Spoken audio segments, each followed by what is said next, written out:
जल्द से जल्द आप लोग जुड़ जाएंगे। आज की जो क्लास है काव्य खंड की व्याख्या की दूसरी वीडियो है। इससे पहले जो है काव्य खंड की व्याख्या की फर्स्ट वीडियो जो है अपलोड कर दी गई है और ऑब्जेक्टिव और लेखक परिचय भी अपलोड कर दिया गया है। तो आप लोग जो है जल्द से जल्द लाइव में जुड़ जाएंगे। तो आज की क्लास को हम स्टार्ट करते हैं। देखेंगे फर्स्ट जो क्वेश्चन है आप लोगों के सामने है।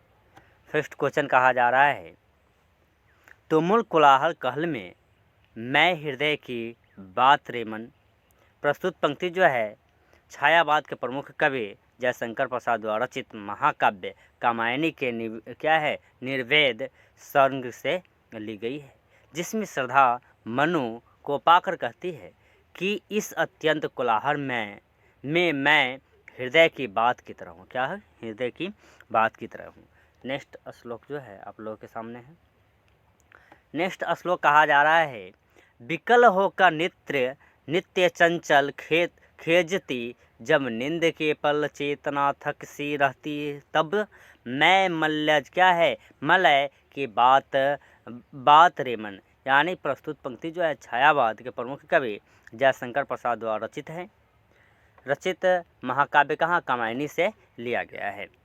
उसके बाद कहा जाता है, इस पंक्ति में श्रद्धा पुरुष के जीवन में नारी के महत्व को रेखांकित करती हुई कहती है कि पुरुष जब दिन भर भाग दौड़ और मन की चंचलता के कारण थक जाता है और व्याकुल हो जाता है, आराम करना चाहिए, तो ऐसी स्थिति में श्रद्धा यानी नारी का हृदय मलय पर्वत सी क्या होती है? चलने वाली होती है। क्या होती है? पर्वत से चलने वाले सुगंध जैसी होती है। क्या होती है? सुगंध की तरह शांति और विश्राम देती है। क्या होती है? विश्राम देने की कार्य करती है। उसके बाद नेक्स्ट देखेंगे, कवि का कहना है कि मन जब चंचल और मन की चंचलता के कारण शरीर थक कर आराम खोजता है, ऐसी स्थिति में व्यक्ति का हृदय ही उसको आराम दे पाता है। क्या होता है? व्यक्ति की हृदय जो होती है वह आराम दे पाता है। नेक्स्ट श्लोक आप लोगों के सामने, चीर विषाद विलीन मन की इस व्याथा के तिमिर बन की मैं उषा की ज्योति रेखा कुसुम विकसित प्रात रेमन। नहीं तो इसमें कहा जा रहा है प्रस्तुत पंक्तियाँ जो है छायावाद के प्रमुख कवि जयशंकर प्रसाद द्वारा रचित महाकाव्य कामायनी की निर्वेद संग से ली गई है। इन पंक्ति में श्रद्धा पुरुष के जीवन में नारी के महत्व को रेखांकित करती हुई कहती है कि मन अंधकार रूपी दुख के मन में दीर्घ काल के लिए डूबा हुआ है। मैं इसके सुबह की किरणें की तरह हूँ। मैं इस अंधकार से पूर्ण वन में पुष्प से भरे हुए सुबह की सामान हूँ। कौन कह रहा है? तो ये जो है अंधकार रूपे दीर्घकालीन में डूबा हुआ जो है इसमें किरण कह रहा है। क्या कह रहा है? किरण कह रहा है। नेक्स्ट श्लोक जो है आप लोगों के सामने है। नेक्स्ट श्लोक कहा जा रहा है, जहाँ मरु ज्वाला धड़कती जात की कण को तरसती, उन्हीं जीवन घटिया की मैं रस बरसात रेमन।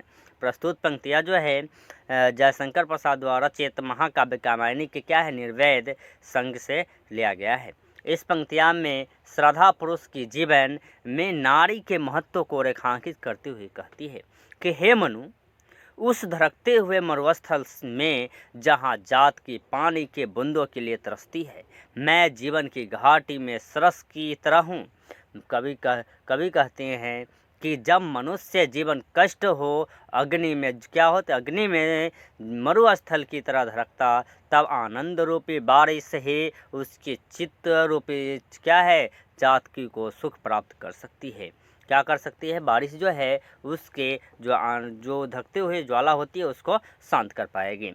नेक्स्ट श्लोक जो है आप लोगों के सामने, पवन की प्राचीन में रुक ज्वाला जीवन जा रहा झुक, इस झोलसते विश्ववन की मैं कुसुम ऋतु रात रेमन। यानी प्रस्तुत पंक्तियाँ जो है जयशंकर प्रसाद द्वारा रचित महाकाव्य कामायनी के निर्वेद संग से ली गई है। इस पंक्ति में श्रद्धा पुरुष के जीवन में नारी के महत्व को रेखांकित करते हुए कहते हैं कि हे मन, जब जीवन पवन की ऊंचे जहार दीवारी में बंद हो जाता है, तब मनुष्य जीवन क्या होती है, झुलस जाती है। क्या होती है, झुलस जाती है। ऐसी स्थिति में मैं बसंत की रात की तरह हूँ, जो इस झुलसते हुए मन को हरा भरा कर सकती है। क्या कर सकती है, झुलसते हुए जो मन है उसको हरा भरा करने की कार्य कर सकती है। नेक्स्ट देखेंगे, नेक्स्ट श्लोक आप लोगों के सामने। चे निराश निर्धन से प्रतिष्ठित असुसर में क्या है, मधोप मूरख मनंद्र विकुलित मैं सरज जल जात रे मन। यानी प्रस्तुत पंक्तियाँ जो है छायावाद के प्रमुख कवि जयशंकर प्रसाद द्वारा रचित महाकाव्य कामायनी के क्या है, निर्वैध संग से ली गई है। इन पंक्ति में श्रद्धा रूप के जीवन क्या है, जीवन में नारी के महत्व को रेखांकित करते हुए कहा जाता है। क्या कहा जा रहा है, रेखांकित करते हुए कहा जा रहा है। कहती है कि गहरी निराशा में बादलों से घिरा हुआ आंसुओं का क्या होती है, आंसुओं के तालाब में मैं कारून सी भरी हुई कमल में मन में हूँ, जिस पर भौरे क्या होती है, गुजरते रहते हैं। क्या होती है, जिस पर भौरे जो है वो गुजरते रहते हैं। नेक्स्ट जो है, नेक्स्ट श्लोक आप लोग के सामने। नेक्स्ट श्लोक जो है वो कहा जा रहा है, आज दिशा भी हंसती है। क्या होती है, आज जो है दिशा भी हंसती है। दिशा भी क्या करती है, हंसने का कार्य करती है। आज दिशा भी हंसती है, उल्लास विश्व पर छाया है, मेरे खोया हुआ खिलौना अब तक मेरे पास नहीं आया। यानी श्लोक क्या कहा जा रहा है, आज दिशा भी हंसती है, उल्लास विश्व पर छाया है, मेरे खोया हुआ खिलौना अब तक मेरे पास नहीं आया। प्रस्तुत पंक्तियाँ जो है सुभद्रा कुमारी चौहान द्वारा रचित कविता पुत्र वियोग से ली गई है, जिसमें उन्होंने एक माता के पुत्र के खो जाने के बाद उसके मन में व्याथा को मानविक चित्रण करते हैं। कवित्री कहते हैं कि आज चारों दिशा में खुशी का वातावरण है। चारों तरफ जो है खुशियाँ फैलाई जा रही है।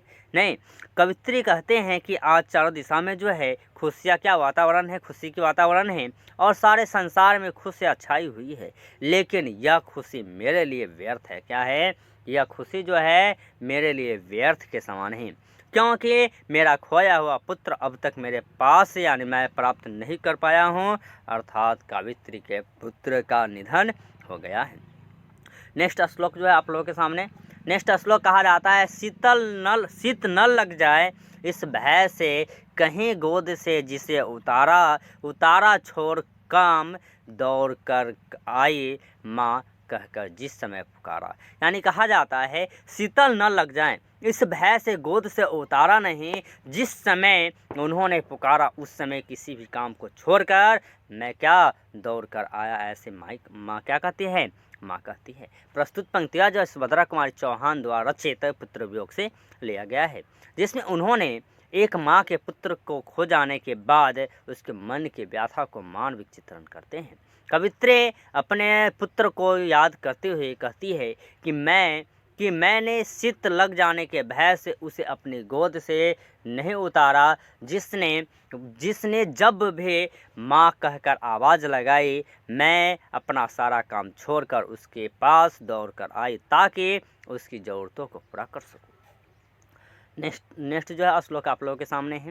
नेक्स्ट श्लोक कहा जा रहा है, थपकी दे देकर जिसे सुलाया, जिसके लिए लोरिया गाई, जिसके मुख पर जरा मलिनता देख आँख में रात बिताई। यानी उसके आँख में थोड़ी सी मलिनता देखने से जो है हम क्या पूरे रात बिता लिया करते थे, ये कहते हैं, क्या कवित्री कह रही है। तो देखेंगे ये इसका आंसर जो है प्रस्तुत पंक्तियाँ सुभद्रा कुमारी चौहान द्वारा रचित पुत्र वियोग से लिया गया है, जिसमें उन्होंने एक जो है माँ के पुत्र खो जाने के बाद उसके मानविक यानी उनके मनों की व्याथा को गाते हुए कहते हैं कि कवित्री अपने पुत्र को याद करते हुए कहती हैं कि मैंने जिसके हरेक सुख का ध्यान रखा, जिसके लिए जिसको थपकी देकर सुलाया, जिसके लिए लोरियां गाई, जिसके चेहरे पर छाया उदासी को महसूस करते हुए उसका रात भर जाकर क्या ख्याल रखा।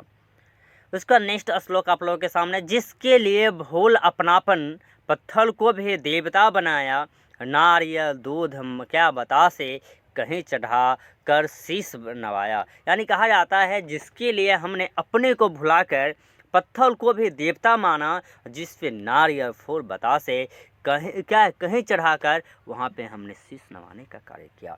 नहीं तो ये जो पंक्तियाँ जो है ये भी सुभद्रा कुमारी चौहान के द्वारा लिखा गया पुत्र वियोग से लिया गया है, जिसमें उन्होंने कहती है कि एक माँ के पुत्र खो जाने के बाद उसके मन के व्यथा को मानविक चित्रण करते हुए कहती है। कवित्री अपने पुत्र को याद करते हुए कहती है कि मैंने जिसके लिए भूखों क्या है सूखों को भुला दिया, पत्थर को देवता मानकर जिसे नारियल दूध और बतासे चढ़ाए, जिसके लिए मैंने देवताओं की में क्या देवालय में शीश नवाए, आज वे मेरे पास नहीं है। कौन कह रही है? कवित्री कह रही है, लेखिका कह रही है। नेक्स्ट जो है श्लोक आप लोगों के सामने है। नेक्स्ट श्लोक कहा जा रहा है, फिर भी कोई कुछ न कर सका, छीन ही गया खिलौना मेरा मैं आज असहाय, विवश बैठ रही उस गया छौना मेरा। यानी कहा जाता है प्रस्तुत पंक्तियाँ जो है सुभद्रा कुमारी चौहान द्वारा रचित जो है पुत्र वियोग से लिया गया है, जिसमें उन्होंने एक माँ के पुत्र खो जाने के बाद उसके मन की व्यथा का चिंतन करते हुए कहती है कि कवित्री अपने पुत्र को याद करते हुए फिर से कहती है कि मेरे द्वारा की गई पूजा अर्चन दुआओं को भी काम नहीं आए, मेरे भी मेरा कुछ न कर सका और मेरे हृदय का टुकड़ा मुझसे छीन लिया गया। मैं आज असहाय और विवश बैठी हूँ। आज मेरे नन्हा बच्चा मेरे आँख के सामने ही भगवान को प्यारा हो गया।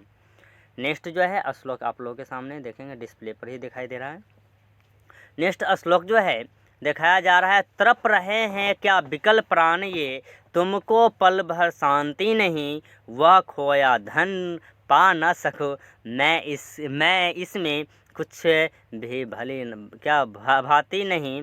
प्रस्तुत पंक्तियाँ जो है सुभद्रा कुमारी चौहान द्वारा रचित महाकाव्य जो है पुत्र वियोग से ली गई है, जिसमें उन्होंने एक माँ के पुत्र की खो जाने के बाद उनके मन की व्यथा का मानविक चित्रण करते हुए कहते हैं।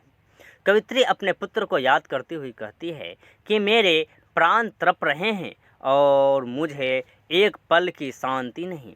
मैंने जो अनमोल धन खो दिया है उसे अब वापस नहीं पा सकूंगा। इसमें तनिक भी संदेह नहीं है, इसमें थोड़ा भी संदेह नहीं है। कौन कह रही है? कवित्री कह रही है अपने पुत्र के वियोग के कारण। नेक्स्ट जो है श्लोक आप लोगों के बीच नेक्स्ट श्लोक कहा जा रहा है, फिर भी रोता ही रहता हूँ, नहीं मानता है मेरा बड़ा जटिल निरस रखता है सुना जीवन मेरा। यानी प्रस्तुत पंक्तियाँ जो है ये भी सुभद्रा कुमारी चौहान के द्वारा रचित पुत्र वियोग से लिया गया है, जिसमें उन्होंने एक माँ के पुत्र को खो जाने के बाद उसके मन की व्यथा को चेतन करते हुए कहती है। कवित्री मेरे पुत्र को याद करती हुई अपने पुत्र को जो है याद करते हुए कहती है कि मैं जानती हूँ कि मैं अपने पुत्र को प्राप्त नहीं कर सकता, फिर भी मेरे मन इस बात को मानने को तैयार नहीं। अब जीवन कठिन और निरस सा हो गया है, यानी अब जीवन काटना जो है वो बहुत कठिन हो गया है। नेक्स्ट श्लोक जो है डिस्प्ले पर नेक्स्ट श्लोक कहा जा रहा है, यह लगता है एक बार यदि पल भर को आपको पा जाती, जी से लगाकर प्यार से सर क्या है सहला उसको क्या समझाती। यानी प्रस्तुत पंक्तियाँ जो सुभद्रा कुमारी चौहान द्वारा रचित पुत्र वियोग से लिया गया है ना, जिसमें एक माँ के पुत्र के खो जाने के बाद उसकी मानविक स्थिति का चित्रण करते हुए कहा जा रहा है। कवित्री ने अपने पुत्र को एक पल के लिए भी पा लेते तो उसे भी भर कर प्यार करती और उसे समझाती कि वह अब अपनी माँ को क्यों छोड़कर जाएं, लेकिन अब उसको पाना क्या संभव है। यानी संभव तो है नहीं, क्या असंभव है, क्योंकि मरा हुआ इंसान को पाना इतना संभव बातें नहीं है। नेक्स्ट श्लोक जो है आप लोगों के बीच, नेक्स्ट श्लोक कहा जा रहा है, मेरे भाया मेरे बेटे अब माँ को यो छोड़ ना जाना बड़ा कठिन है, बेटा खोकर माँ को अपना मन समझाना। यानी प्रस्तुत पंक्तियाँ जो है ये भी सुभद्रा कुमारी चौहान के द्वारा रचित पुत्र वियोग से लिया गया है, जिसमें उन्होंने एक माँ के पुत्र को खो जाने के बाद उनके मन के क्या व्यथा का मानविक चित्रण करते हुए कहते हैं। कवित्री अपने पुत्र को खो जाने के बाद याद करती हुई कहती है कि मैं अगर अपने पुत्र को एक पल के लिए भी पा लेती तो उसे समझाती कि वह मुझे छोड़कर न जाए। और माँ के लिए अपने पुत्र यानी अपने बेटे को खोकर अपने मन को क्या सतवाना यानी अपने मन को समझा देना बड़ा ही कठिन बात होती है। नेक्स्ट श्लोक जो है 10 नंबर श्लोक कहा जा रहा है, भाई बहन भूल सकते हैं, पिता भले ही तुम्हें भुलावे, किंतु रात दिन की साथिन माँ कैसे अपने मन समझावे। यानी कहा जाता है भाई बहन भी भूल सकती है, पिता भी भूल सकते हैं, लेकिन दिन रात जो साथ बिता रहे माँ हैं वो अपने मन को कैसे समझा पाएगी।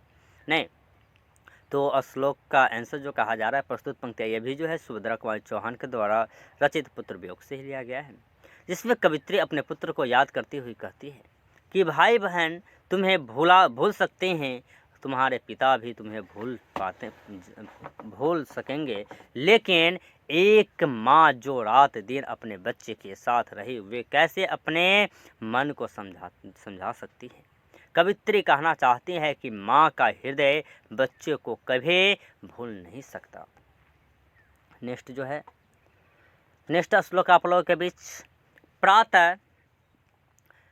प्रात नभ या बहुत नीला शंख जैसे भोर का नभ राख से लिपा हुआ चौका है। यानी चौका क्या, नेक्स्ट इसकी जो आंसर है वो कहा जा रहा है प्रस्तुत पंक्तियाँ शमशेर सिंह बहादुर द्वारा रचित उषा चैप्टर से लिया गया है, जिसमें कवि ने प्रातःकालीन दृश्य की चर्चा करते हुए कवि कहते हैं कि सूर्योदय से पूर्व का आसमान नीले शंख की तरह होता है, भोर का आसमान राख से लिपे हुए चौक की तरह होता है, जो अभे गिला ही नहीं, जो क्या है अभे गिला ही नहीं। कवि कहते हैं कि प्रातःकालीन वाले सौंदर्य का सामग्री होती है। नेक्स्ट श्लोक जो है आप लोगों के बीच, नेक्स्ट श्लोक कहा जा रहा है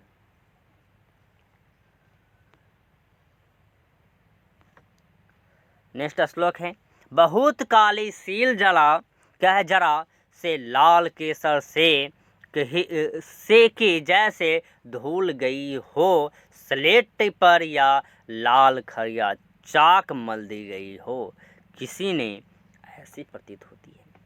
तो ये भी जो है प्रस्तुत पंक्तियाँ जो है शमशेर सिंह बहादुर द्वारा रचित उषा चैप्टर से ही लिया गया है। किससे लिया गया है, उषा से ही लिया गया है, जिसमें कवि ने प्रातःकालीन दृश्य की चर्चा करते हुए कहते हैं कि भोर का आसमान राख से लिपे हुए चौक की तरह होती है, एक ऐसा लगता है कि जैसे किसी ने लाल केसर वाले सील मैंने घोर दिया, लेकिन उस पर केसर की आशा अनाभा दिखाई दे रही है।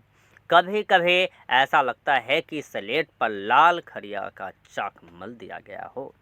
नेक्स्ट जो श्लोक है आप लोगों के बीच, नील जल में या किसी की गोर खिलमिल देह में जैसे हिल रही हो, और नहीं तो इसका जो आंसर है प्रस्तुत पंक्तियाँ ये भी शमशेर सिंह बहादुर द्वारा रचित है उषा चैप्टर से ही लिया गया है, जिसमें कवि ने प्रातःकालीन दृश्य की चर्चा करते हुए कहते हैं कि नीला आकाश मानो नीले जल की भांति प्रतीत हो रहा है और सूर्य आकाश में ऐसे प्रतीत होता है जैसे कोई सुंदरी नील जल से बाहर आ रही है।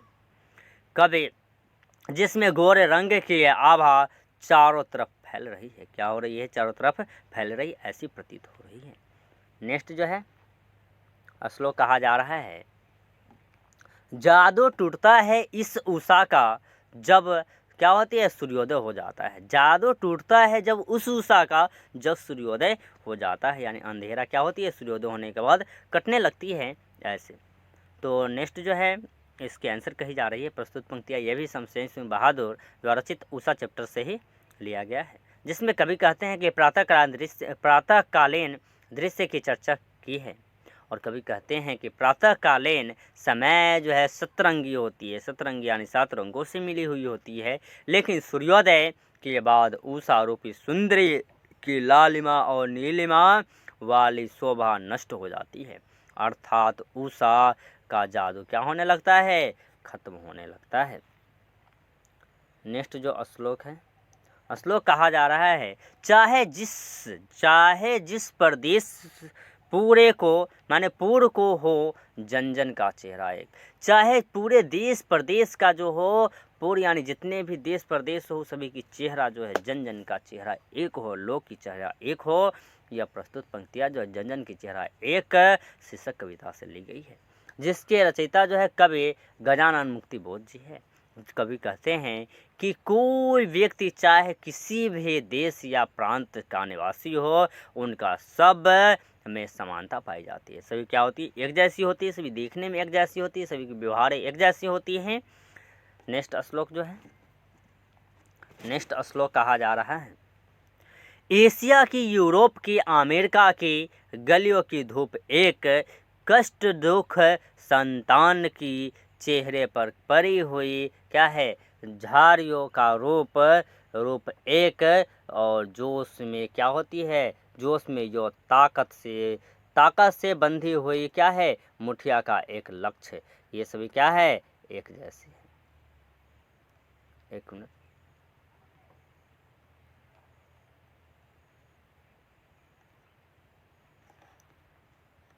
आप लोग इसे जूम करने में कठिनाइयाँ हो रही है।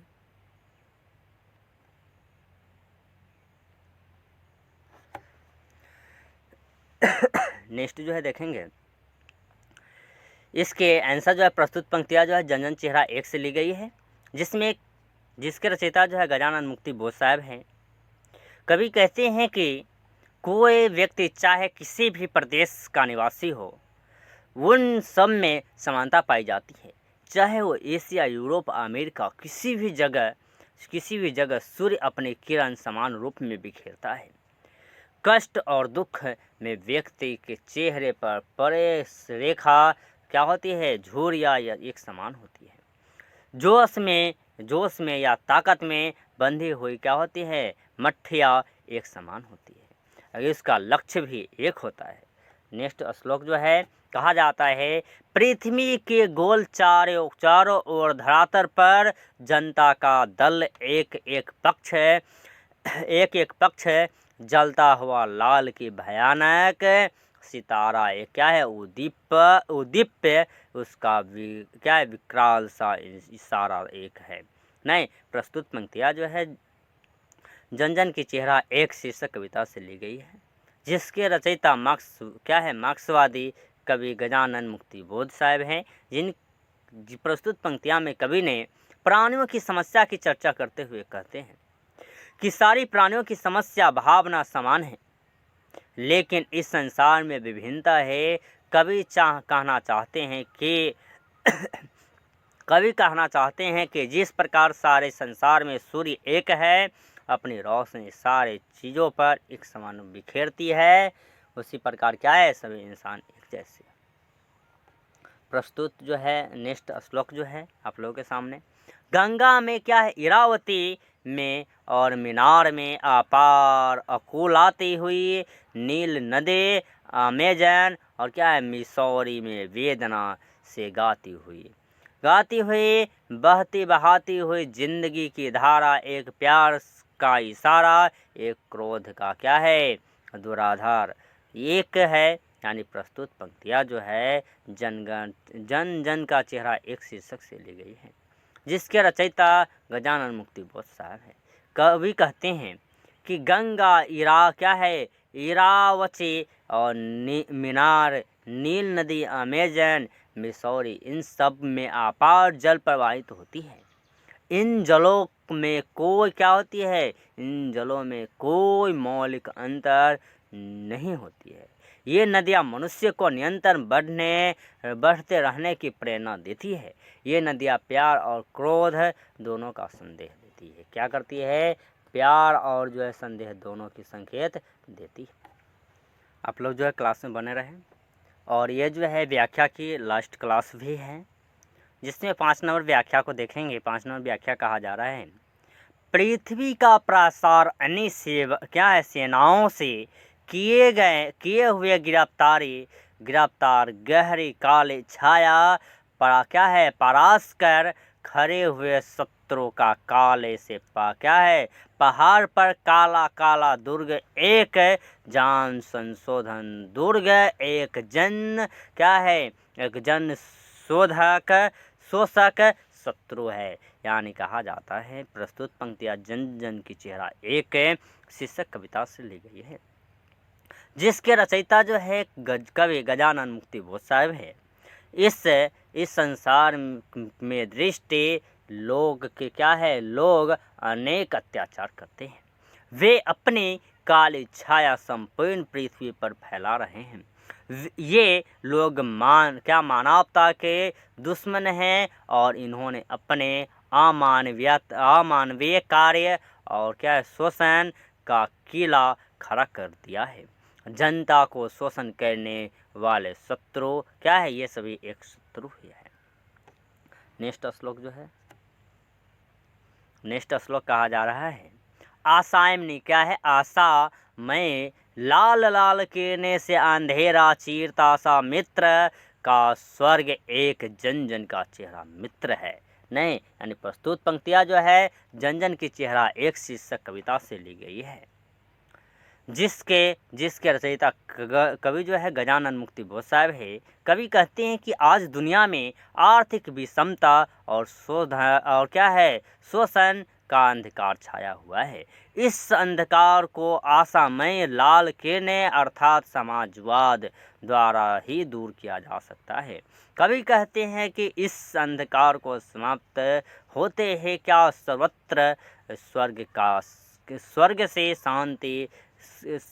से तरह शांति जाएगी, यानी शांति हो जाएगी। नहीं, नेक्स्ट श्लोक कहा जा रहा है, विराट प्रकाश एक क्रांति की उजाला, एक धरकते वृक्ष में है सत्य का उजाला, एक लाख लाख पैरों के मोच में है वेदना का तार, एक में हिम्मत का सितारा, एक चाहे जिस देश प्रांत पुर का हो जन जन का चेहरा एक। प्रस्तुत पंक्तियाँ जो है जन जन की चेहरा एक शीर्षक कविता से ली गई है, जिसके रचयिता गजानन माधव मुक्ति बोध साहब है। कवि कहते हैं कि प्रकाश का रूप एक ही है, सभी जगह होने वाले के क्रांति का उजाला एक है। प्रत्येक व्यक्ति के हृदय में एक ही प्रकार यानी पुकार से सत्य का संचार हो रहा है। लाखों लोगों के पैरों में एक ही प्रकार की मोच का अनुभव होता है या हो रहा है। शोषण के खिलाफ सभी के हृदय में एक प्रकार का साहस है। नेक्स्ट श्लोक जो है आप लोगों के बीच, नेक्स्ट श्लोक कहा जा रहा है, एशिया के, यूरोप के, अमेरिका के भिन्न भिन्न वास स्थान भौगोलिक ऐतिहासिक बंधनों के बावजूद सभी और हिंदुस्तान ही है। प्रस्तुत पंक्तियाँ जन जन की चेहरा एक शीर्षक कविता से ली गई है, जिसके रचयिता गजानन मुक्ति बोध साहब है। कवि कहते हैं कि भिन्न भिन्न सांस्कृतिक वाले एशिया, यूरोप, अमेरिका में भौगोलिक और ऐतिहासिक विषमता के बावजूद वे भारत की जीवन शैली से प्रभावित है। जीवन शैली से प्रभावित है।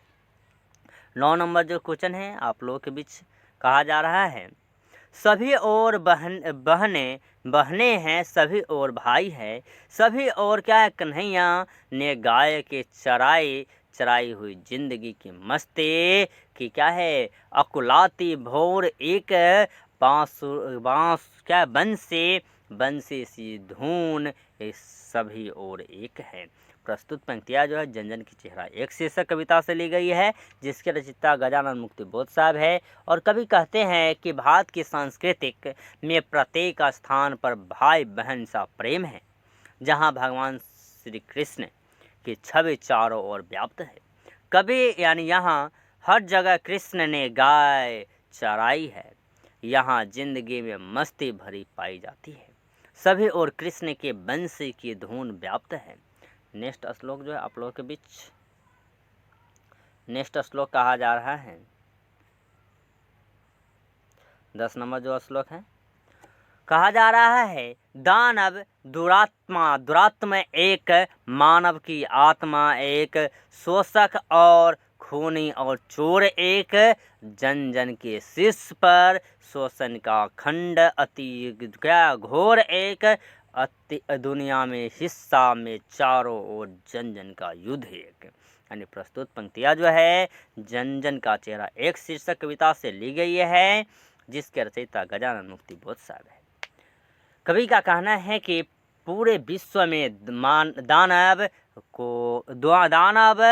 और दुरात्मा एक है। दानव और दुरात्मा क्या है, एक है। शोषक खूनी और चोर एक, तथा दुनिया के हरेक हिस्से में दुरात्मा चोरी के खिलाफ युद्ध भी एक है।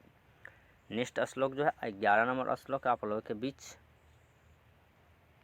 11वां श्लोक कहा जा रहा है मस्तक की महिमा बच्च क्या है, वच्च अतर की ऊष्मा से उठती है, ज्वाला अति कंद एक, संग्राम का घोष एक, जीवन संतोष भी एक है।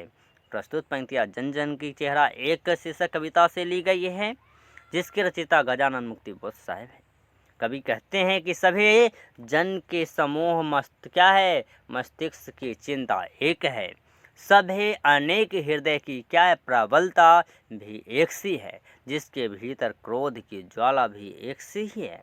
नेक्स्ट श्लोक जो है 12 नंबर श्लोक आप लोगों के बीच कहा जा रहा है क्रांति का निर्माण का विजय का क्या है, सेहरा एक, चाहे जिस देश प्रांत पूर्व का हो जन जन का चेहरा एक। यानी क्या होती है, क्रांति भी हो या निर्माण हो, विजय हो या सेहरा हो, चाहे जिस देश का हो, जिस प्रांत का हो, जिस पूर्व का हो, सभी की चेहरा क्या होती है, एक जैसी होती है। सभी की इंसान क्या होती है, एक जैसी होती है। प्रस्तुत पंक्तियाँ जो है जन जन की चेहरा एक शीर्षक कविता से ली गई है, जिसके रचयिता गजानन मुक्ति बोध साहब है। कवि कहते हैं कि क्रांति निर्माण और विजय का सेहरा एक जैसा होता है, चाहे वह किसी प्रदेश, विजय का सहारा एक जैसा होता है, चाहे वह किसी भी प्रदेश या किसी भी प्रांत या किसी भी गांव का क्यों न हो। आम आदमी का शोषण के खिलाफ जो संघर्ष है उसका मूल स्वरूप एक है। उस सभी का क्या है, मूल स्वरूप जो है एक ही है। नेक्स्ट चैप्टर जो है, नेक्स्ट श्लोक जो है आप लोगों के बीच है। नेक्स्ट श्लोक कहा जाता है राष्ट्रगीत में भला कौन वह भारत भाग्य विधाता। यानी राष्ट्रगीत जो है जिसमें भाग्य विधाता कौन सी है, ये जो है प्रस्तुत पंक्तियाँ रघुवीर साहब द्वारा रचित अधिनायक चैप्टर से लिया गया है। अधिनायक चैप्टर में कहा जा रहा है, यानी जिसके माध्यम से कवि कहते हैं कि पता नहीं राष्ट्रगीत में वह भाग्य विधाता कौन है, जिसका गुणगान फटा क्या है, सुथना पहने हरचन्ना कर क्या है, हरचन्ना कर रहा।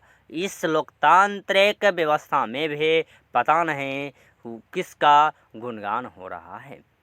नेक्स्ट श्लोक जो है आप लोगों के बीच है। नेक्स्ट श्लोक कहा जा रहा है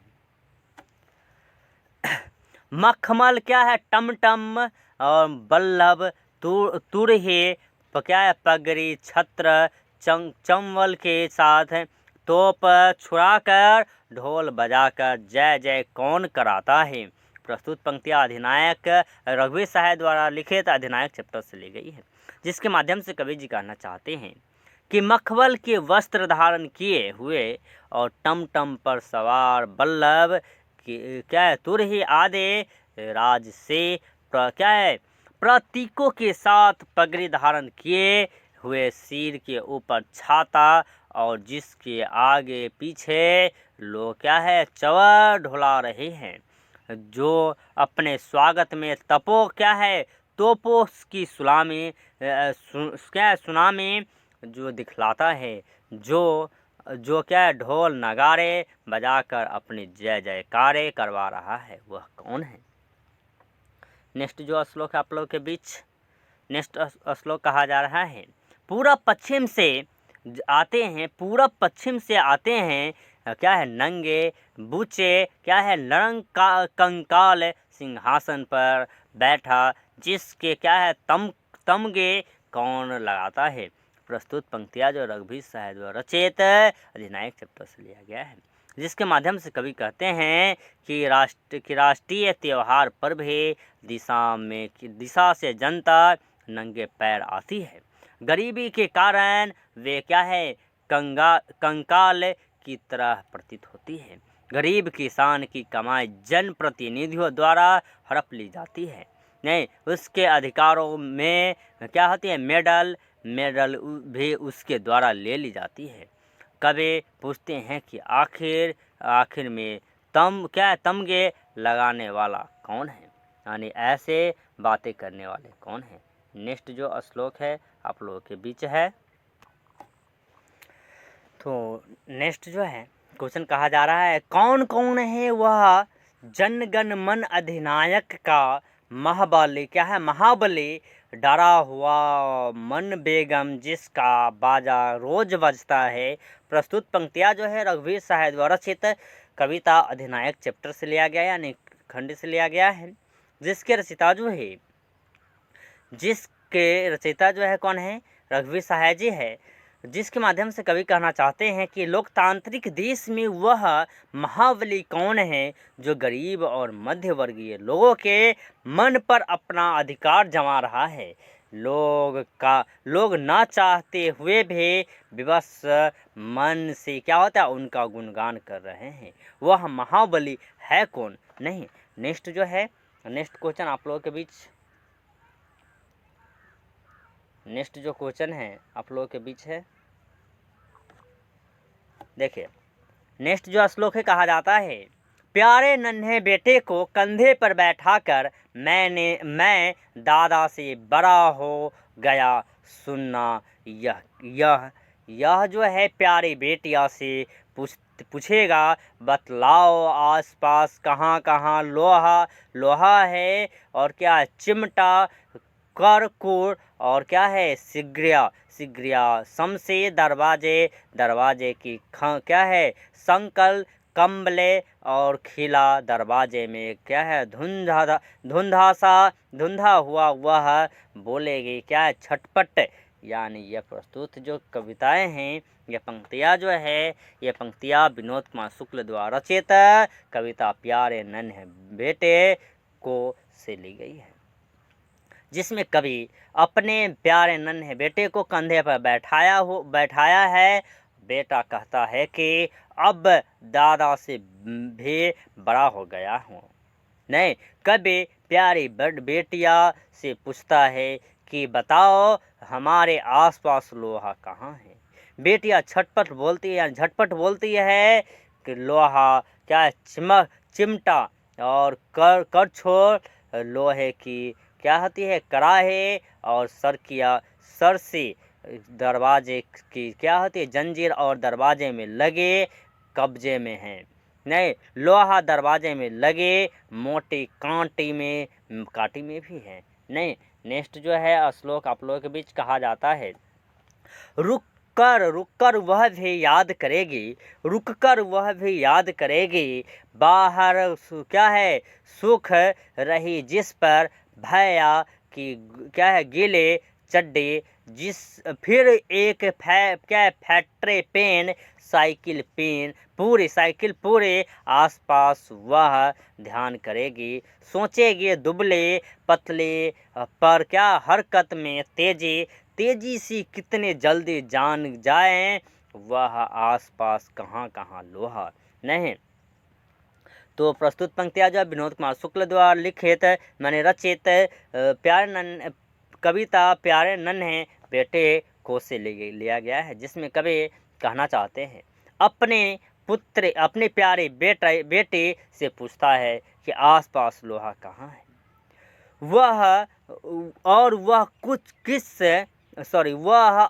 जो है कुछ सोचकर जवाब देती है, लड़की दो क्या होती है खंबे पर ताना बांधा तार लोहे हैं, जिस पर नन्हे भाई की क्या होती है गीले कपड़े सूख रहे हैं, जिसके अलावा फैक्ट्री पेन पूरी साइकिल लोहे की बनी हुई है।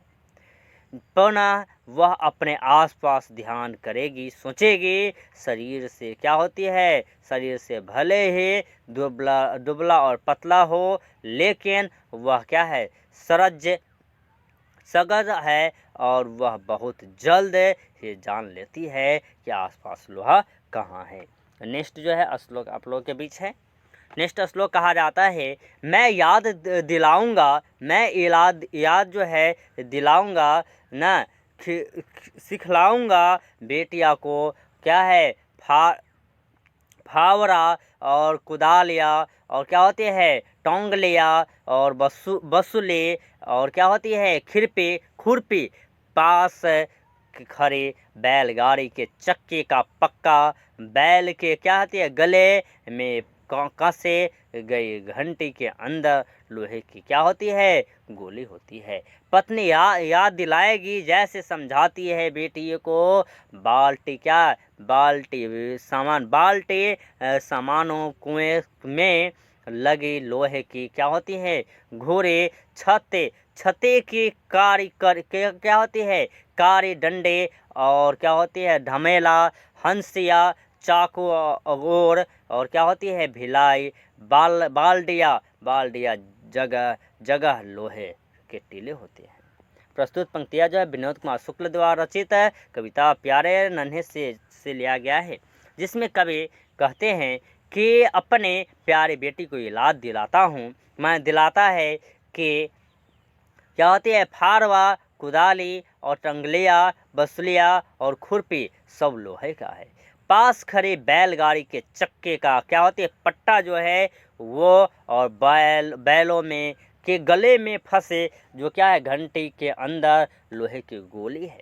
लेखक की पत्नी याद दिलाती है कि जैसे प्यारी बेटी की को समझाती हो ना कि बाल्टी की ओर बाल्टी की ओर सामने कि कुएं में लगी लोहे की क्या है कुंडी है, जो कुएं में जो पानी खींचने के लिए जो कुंडी लगाई होती है वो भी क्या किसका होता है लोहे का होता है। नहीं छते की क्या होते कारी डंडे और क्या होते धमेला और हंसिया चाकू सब लोहे का है। भिलाई और क्या होती है बिलाडिया में लोहे का जगह पर लोहे का टीला है। नेक्स्ट जो है श्लोक आप लोगों के बीच है, इसी तरह घर भर मिलकर धीरे धीरे सोच कर एक साथ है ढूंढेंगे लोहा कहाँ है। इस घटना से उस घटना तक की हर वे आदमी क्या है मेहनत काश लोहा है। प्रस्तुत पंक्तियाँ विनोद कुमार शुक्ल द्वारा रचित कविता प्यारे नन्हे बेटे को से लिया गया है, जिसका रचयिता माने जिसके द्वारा कवि बतलाना चाहते हैं कि अपने प्यारे बेटी को कहते हैं कि कभी घर के सभी लोग मिलकर सोचेंगे कि एक साथ ढूंढेंगे कि लोहा कहाँ है। कभी को महसूस होता है कि लोहा कदम कदम पर व्यक्त है, कि कभी महसूस करता है कि हर वे व्यक्ति परिश्रम के सहारे अपने जीविका चलाता है, वह भी क्या है लोहा ही है। नेक्स्ट जो श्लोक है आप लोगों के बीच है, कहा जा रहा है हर वे औरत क्या दबे सताई बोझ उठाने वाले लोहा जल्दी जल्दी मेरे कंधे से ऊंचा हो। लड़का लड़की का क्या लड़का और लड़की का हो दूल्हा दूल्हा प्यारा। उस घटना तक कि हर वे आदमी जो मेहनत का लोहा है, हर वे आदमी दबी सताई बोझ उठाने वाली लोहा ही है। नहीं, प्रस्तुत पंक्ति जो है विनोद कुमार शुक्ल द्वारा रचित कविता से ली गई है, जिसमें कवि कहते हैं कि वे प्रत्येक औरत जो अत्याचार सह रही है, जो दुखों का बोझ उठा रही है, लोहा है। प्यारी बेटिया का पिता सोचता है कि उसका बेटा जल्दी से बड़ा हो जाए और उसकी लड़की को प्यारा सा दूल्हा मिल जाए जिसके साथ उसकी शादी हो सके। नहीं, इस प्रकार कवि महसूस करता है कि हर वे व्यक्ति परिश्रम के सहारे अपने जीविका चलाता है, लोहा ही है। वे हर औरत जो सताई जाती है, लोहा ही है। अभी कुछ और समय के पास समय क्या है, इरावत से गिरी मात्रा कुछ क्या होती है, मात्रा कुछ है, कुछ क्या है, रफो कुछ है क्या होते हैं, फिक्रे उम्मीद का दूसरा नाम क्या होती है, विपक्षा दुखी चिट्ठाएं। कविता संग्रह है ना। क्या है, फिलहाल कुछ परिग्रह और समय से बाहर सीढ़ियाँ शुरू हो गई। कविता का क्या है, गल्प कवि कह गया। तीसरा साक्ष्य कविता क्या है, विनोद, काला विनोद, फैन वसो और कविता का जनपद, यानी जहाँ पे क्या होती है, संपत्ति कृतियाँ है। ये सभी अतिरिक्त मुक्ति बोध है शमशेर सिंह बहादुर अज्ञे के द्वारा चुनी गई कविताओं का संपादन है। कुमार गंधर्व, निर्मल वर्मा और क्या है, जैनेन्द्र कुमार, हजारी प्रसाद द्विवेदी अज्ञे का एकाग्र क्या संपादिका पुस्तक क्या स्तंभ लेख कभी आभार है। सभी जो है, सभी साहित्य पत्रकारिता क्या है, संवेद पहचान पूर्ण ग्रह बहुवचन कविता क्या है, बहुवचन कविता एशिया समास आदि संपादन है। द बुक क्या है, रियो समेत अनेक पत्रिकाएं के सलाहकार क्या है, संपादक है। वे उत्सव, नेक्स्ट जो श्लोक है आप लोगों के बीच है, नेक्स्ट श्लोक कहा जा रहा है, एक मिनट इसको जूम कर लेते हैं। नेक्स्ट जो श्लोक है वो कहा जा रहा है, वे उत्सव मना रहे हैं, क्या कर रहे हैं, वे उत्सव मना रहे हैं, सारे शहर में रोशनी की जा रही है। रोशनी क्या हो रही है, जा रही है। उन्होंने बताया कि सेना और रथ विजय प्राप्त कर लौट रहे हैं।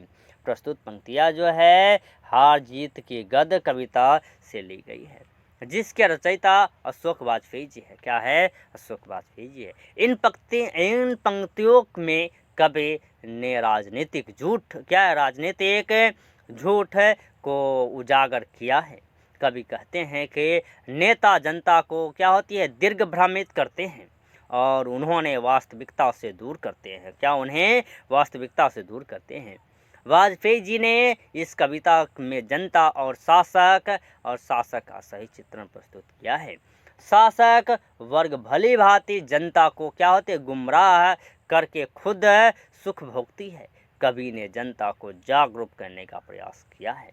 नेक्स्ट जो है श्लोक आप लोगों के बीच, नेक्स्ट श्लोक कहा जाता है, नागरिकों में से ज़्यादातर को पता नहीं कि किस युद्ध में उनकी सेना और शासक गए थे, युद्ध किस बात पर था, यह भी नहीं कि शत्रु कौन था, पर वे विजय पर्व मनाने की तैयारी में व्यस्त है। क्या है, बिजी है। उन्हें सिर्फ इतना पता है कि विजय प्राप्त हुई है। उनकी से क्या है, सहाय क्या था या क्या है, यह किसी को पता नहीं है। प्रस्तुत पंक्तियां ये हार जीत शीर्षक कविता से ली गई है। जिसके रचयिता जो है अशोक वाजपेयी जी है। इन पंक्तियों के माध्यम से कवि राजनीतिक झूठ को उजागर किया है, झूठा जो बोला जा रहा है उसको उजागर करने की कार्य को किया है। कवि कहते हैं कि भली भांति जनता को बताया जाता कि युद्ध में किन सेना की विजय होकर लौट रही है, जबकि शहर के नागरिकों को यह पता नहीं कि वे युद्ध के किन के बीच हो रही है। ये भी पता नहीं कि युद्ध जो है किन के बीच हो रहा है। युद्ध होने के कारण क्या था? कवि कहना चाहते हैं कि सत्ताधारी लोग जनता को वास्तविकता से दूर रखते हैं और लोगों को पता नहीं कि आखिर युद्ध किससे हो रहा है। जनता को यह बताया नहीं जाता कि किनकी विजय हुई है, किनकी विजय सेना, किसकी विजय सेना की शासक की हुई है, नागरिक की पता नहीं। तो नेक्स्ट जो है श्लोक जो है यानी किनका विजय हुआ ये भी नहीं बतलाया जाता है। किनकी विजय क्या होती है, किनकी विजय सेना की हुई है, किस शासक की नागरिकों की हुई है, या किसके पास क्या पूछने का अवकाश नहीं, और नागरिक को यह पता नहीं कि कितने सैनिक गए थे और कितने विजय वापस आए हैं, ये भी पता नहीं होता है। प्रस्तुत पंक्तियाँ जो है हार जी शीर्षक कविता से ली गई है, जिसके रचयिता जो है अशोक वाजपेयी जी है। इन पंक्ति में कवि राजनीतिक झूठा जो बोला जा रहा है उसको उजागर करने की कार्य करते हैं। कवि कहते हैं कि भली भांति जनता को बताया जाता कि युद्ध में किनकी सेना की विजय हुई है, लेकिन जनता को यह पता नहीं कि विजय सेना की हुई है या शासक की। नागरिकों की यह बात पूछने के लिए किसी के पास समय भी नहीं है। नागरिक को यह भी नहीं पता कि कितने सैनिक गए थे और कितने वापस आ रहे हैं। खेत रहने वाले की सूची क्या है, अप्रकाशित है। सिर्फ एक बूढ़ा मशक वाला है जो सड़कों को सींचते हुए कह रहा है कि हम एक बार फिर हार गए हैं, और क्या है, बाजे के साथ जीत नहीं, हार लौट रही है। नहीं, उस पर कोई ध्यान नहीं देता है कि अच्छा यह है कि वह क्या है, उस पर सड़क सींचने हर की क्या है, जिम्मेदारियां है, सच को दर्ज करने या बोलने की नहीं। तो इसके आंसर जो है ये कहा जाता है प्रस्तुत पंक्तियाँ जो है हार जी शीर्षक कविता से ली गई है, जिसके रचयिता अशोक वाजपेयी जी है। इन पंक्ति में कवि के जो है राजनीतिक में जो झूठा जो चल रहा है उसको उजागर करने की कार्य करते हैं।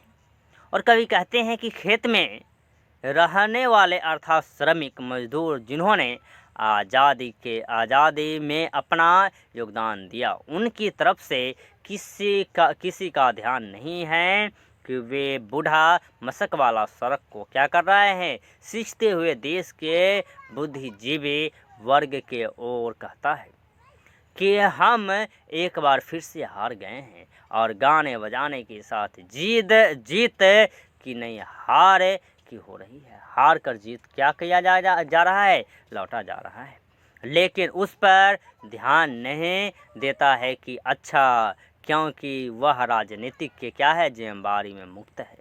नहीं, नेक्स्ट जो है श्लोक आप लोगों के बीच है, कहा जा रहा है जिन पर वे सेना के साथ जीत कर लौट रहे हैं। प्रस्तुत पंक्तियाँ जो है हार जी शीर्षक कविता से ली गई है, जिसके रचयिता जो अशोक वाजपेयी जी है। इन कविताओं में कवि ने जो है राजनीतिक झूठ को उजागर करने की कार्य को किया है। लेखक के अनुसार शासक सत्ताधारी वर्ग कभी भी अपनी हार की घोषणा नहीं करता है, वह अपनी हार को भी विजय के रूप में प्रस्तुत करता है और जनता को यह स्वीकार करने के लिए विवश करता है कि वह उसे बलवान और क्या करे, समर्थनवान समझे। नेक्स्ट जो है श्लोक आप लोगों के बीच है। नेक्स्ट श्लोक कहा जा रहा है गांव के घर के अंततः पूरी वह क्या है, खौटट टुकली सताने के लिए वह क्या है हजन के पेड़ से क्या है छुड़ाई गई गोंद का क्या है गेह वह। यानी प्रस्तुत पंक्तियाँ जो है ज्ञानेंद्र पति द्वारा रचित कविता गांव के घर से ली गई है, जिसके माध्यम से कवि कहते हैं कि गांव का घर वह क्या है चौखट जहां से घर का क्या होती है बाहरी भाग शुरू होता है। फिर कवि कहते हैं आगे कहते हैं कि सहजन क्या है सोहजन के पेड़ से छुड़ाई गई गोंद जिसका प्रयोग औरत अपने टिकली बिंदे साटने के लिए करती है। अब वे कुछ भी नहीं है वह सीमा जिसके भीतर आने से क्या होते आने से पहले खासकर उसका पता था बुजुर्गों का क्या है खड़ाऊ और खटकाने पड़ती थी। यानी दरवाजे को खटकाना पड़ता था क्या है खबरदार कि और प्रातः वे उसके इधर ही रुकना पड़ता था। खबरदार कहने पे जो उनको इधर ही रुक जाना पड़ता था। यह अदृश्य पर्दे के पार से पुकारना पड़ता था किसी को बगैर नाम किए जिसके क्या है तर्जनी की नोक धारण किए रहती थे। न सारे काम सहज है ऐसा ही नहीं। तो ये जो है देखेंगे इसकी जो आंसर जो है आप लोगों के बीच है। तो क्या था ये श्लोक जो था आप लोगों के बीच वह श्लोक जो था वह सीमा जिसकी क्या है जिसके भीतर आने से पहले खास कर यानी खोक कर आना पड़ता था। बुजुर्गों को खड़ाऊ और खटखटाना पड़ती थी। यानी बुजुर्ग जो खड़ाऊ पहनते थे उसको खटखटाना पड़ता था। खबरदार की और प्राय तो उसकी क्या होती है उधर ही रुकना पड़ता था।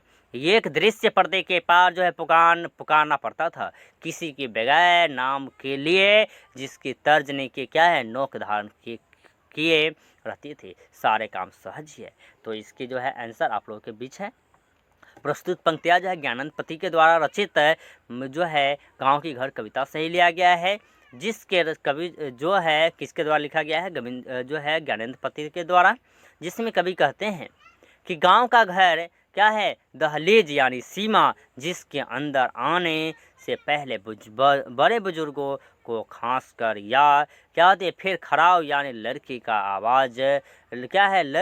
आवाज़ बना चप्पल और उसके बाद लकड़ी का बना हुआ चप्पल या खटखटा कर आना के संकेत देना होता था और हमेशा उसे बाहर से ही रुकना पड़ता था। किसी का बिना नाम लिए पुकारना पड़ता था ताकि घर की बहू बेटियां पर्दा कर ले, जिसके तर्जनी क्या अंगूठे सहज रूप से सारी काम किया करते थे। नेक्स्ट जो है श्लोक आप लोग के बीच कहा जाता है शंख के चिन्ह की तरह गांव के घर की उस चौखट के बगल में क्या है गेरो लिपि भीत पर दूध डूबे अंगूठे के छाप उठाना दूध लाने वाले बूढ़े ग्वाल दादा यानी ग्वाला दादा के हमारे बचपन के भाल पर क्या है दूध तिलक महीने के अंत में गिने जाते एक एक कर है। यानी प्रस्तुत पंक्तियाँ जो है ज्ञानेंद्र पति द्वारा रचित गांव की घर कविता से ली गई है, जिसमें कवि कहते हैं जिससे के द्वारा कवि कहना चाहते हैं कि गांव का घर के वह दरवाजे के जो शंख के आकृति के समान थे वह चौखट के बगल में गोबर और क्या मिट्टी से बनी हुई दीवार पर क्या उठाना दूध लाने वाले बूढ़े ग्वाला के क्या अंगूठे का चिन्ह दूध से क्या दबाकर लगाया जाता था, जिसका हिसाब महीने के अंत में की जाती थी। यानी पहले जो था जिसमें ज्ञानेंद्र पति जी का कहना है कि उस समय जो दूध उठाना देने आते थे वे ग्वाला जो है उनके दीवार पे है उसी दूध में से एक उंगली को दबाकर और वहाँ जो है दीवार पर लगा दिया जाता था और उसका हिसाब जो है महीना के अंतिम दिनों में उसी की काउंटिंग करने के बाद गिनती करने के बाद की जाती थी। नेक्स्ट जो है श्लोक आप लोगों के बीच है। कहा जाता है गांव का वह घर अपना, गांव खो चुका है पंचायती राज्य में जैसे खो चुके हैं पंच परमेश्वर। बिजली बत्ती आ गई कब की, बनी रहती से अधिक गए रहने वाले आपके क्या है अब के बिटौनियों के दहेज में। टीवी क्या है भी ललटेन है, अब भी दिन भर आके में क्या है कैलेंडरों से ढकी हुई है। प्रस्तुत पंक्तियाँ जो है ज्ञानेंद्रपति द्वारा रचित गांव की घर कविता से ली गई है, जिसमें कवि विकास के कारण गांव में हुए बदलाव को रेखांकित करते हुए कहते हैं कि गांव के पंचायतों में अब पंच परमेश्वर का कोई ना काम नहीं रहा, न कोई ईमानदार नहीं रहा। कभी आगे कहते हैं कि बिजली आ गई है लेकिन वे ज़्यादा क्या है ज़्यादा तो कटी ही रहती है। बल्ब तो क्या है बल्ब तो है मगर रोशनी नहीं न। पहले जब क्या है बेटों को शादी होती थे तो दहेज में ललटेन मिलता था, लेकिन अब ललटेन की जगह टीवी ले ली जाती है। अब लालटेन तो है मगर क्या है आलो के दीवार औरों के दीवार में बनी हुई जगह पर कैलेंडर से क्या है ढकी हुई है। नेक्स्ट जो श्लोक है आप लोगों के बीच है। नेक्स्ट श्लोक कहा जा रहा है कि रात उजालों से अधिक अंधेरे क्या होती है इथराती अंधेरे में छोड़ दिए जाने के भाव से भरती, जबकि चाका चौक रोशनी में मदमस्त और क्या है ऑर्केस्ट्रा बज रहा है। क्या है ऑर्केस्ट्रा बज रहा है। कहीं दूर से पट क्या है भिरकाएं की आवाज़ भी आती है, यहाँ तक ना आवाज़ की रोशनी ना रोशनी की आवाज़ नहीं। तो कहा जाता है प्रस्तुत पंक्तियाँ ज्ञानेंद्रपति द्वारा लिखित जो है गांव की घर कविता से ली गई है, जिसमें कवि कहना चाहते हैं कि सांस्कृतिक में बदलाव को क्या है देखते हुए कहते हैं कि पहले रात में अंधेरा होता था जिसके कारण लालटेन के तेल में क्या है तेल भरकर जलाया जाता था, जबकि आज सही दूर चौक चौराहे पर रोशनी के स्तंभ ऑर्केस्ट्रा बज रहा होता है। क्या होती है रोशनी में ऑर्केस्ट्रा हो रहे होते हैं और जिसकी आवाज़ भी यहाँ तक ठीक से नहीं आ रही है। यहाँ तो सही से उनकी क्या रोशनी भी नहीं आ रही है, उसकी रोशनी भी सही तरह से नहीं आ रही है। नेक्स्ट जो श्लोक है आप लोगों के बीच है। कहा जाता है होरी क्या चौथे बिरहा अल्लाह गुन गए लोकगीतों की जन्मभूमि में भटकता है एक शोक गीत अन गया अन सुना आकाश और अंधेरे को काटते 10 कोस दूर शहर से आने वाले सर्कस का प्रकाश बुलाऊं तो कब का मर चुका है के जैसे गिर गया हो। क्या है गाज दंदों को गांव कर जो हाथे रेत गए उन दांतों की जरा से क्या है धवल धूल पर क्या है झीक रहे जंगल में। प्रस्तुत पंक्तियाँ जो है ज्ञानेंद्रपति द्वारा रचित गांव की घर कविता से ली गई है, जिसमें कवि सांस्कृतिक में क्या है हुए बदलाव को दिखलाते हुए कहते हैं कि क्या है डोरी और चौथी यानी होली में गाया जाने वाला गीत और चैत मास में गाए जाने वाले गीत क्या है ये सभी जो है बिरहा अल्लाह यानी दुख के समय गाए जाने वाले लोकगीत अब नहीं गाए जाते हैं और कहीं सुनाई भी नहीं देती है। लोकगीत के जन्मभूमि अब एक क्या अनसुना अनगाया लोक सुनाई जाती है, अर्थात अब शोरगुल ही सुनाई देती है। फिर कभी आगे पंक्ति में कहते हैं कि पहले जब 10 कोस दूर शहर में सर्कस आता था तो अंधेरे की परवाह किए बिना ही सर्कस देखने के लिए गांव के सभी लोग जाते थे। अब अब क्या है, अब उस सर्कस का कोई नाम निशान नहीं। फिर कवि कहते हैं कि हाथी के दांतों के लिए हाथियों को मारा जाता जा रहा है। हाथियों में जंगल में हाथी को उनके पैरों के निशान से उनका होती है, पिछा कर हाथी के दांत को रेत कर निकाल दिया जाता है। निकाल लेते हैं। हाथी अपने दांतों को गवा कर हाथी मर जाती है। नेक्स्ट जो है श्लोक आप लोगों के बीच है।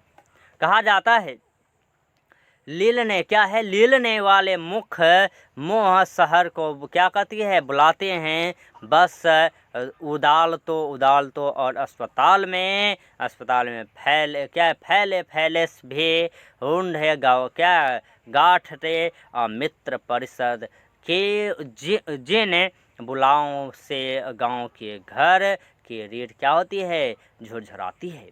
प्रस्तुत पंक्तियाँ जो कवि ज्ञानेंद्र पति द्वारा लिखा गया गांव के घर कविता से ली गई है, जिसमें कवि बदलाव को देखते हुए कहते हैं कि शहर से अब बुलावा आता है, मगर सर्कस के लिए जब बल्कि अदालतों और अस्पतालों से, जिसके कारण गांव के लोगों की रीढ़ होती है, झुरझुराती है।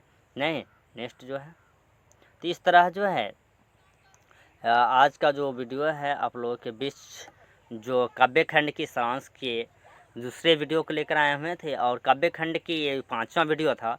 काव्यखंड जो पुस्तक है उसकी 5वां वीडियो और व्याख्या की दूसरी वीडियो था, जिसमें काव्यखंड की जितने भी व्याख्या था उन सभी को हम आज समाप्त कर दिए हैं। नेक्स्ट जो क्लास होगी वो सब्जेक्टिव क्वेश्चन को लेकर आएंगे। प्रत्येक चैप्टर वाइज जो है सब्जेक्टिव चैप्टर की वीडियो को सब्जेक्टिव क्वेश्चन की वीडियो को लेकर आप लोगों के बीच हम आएंगे।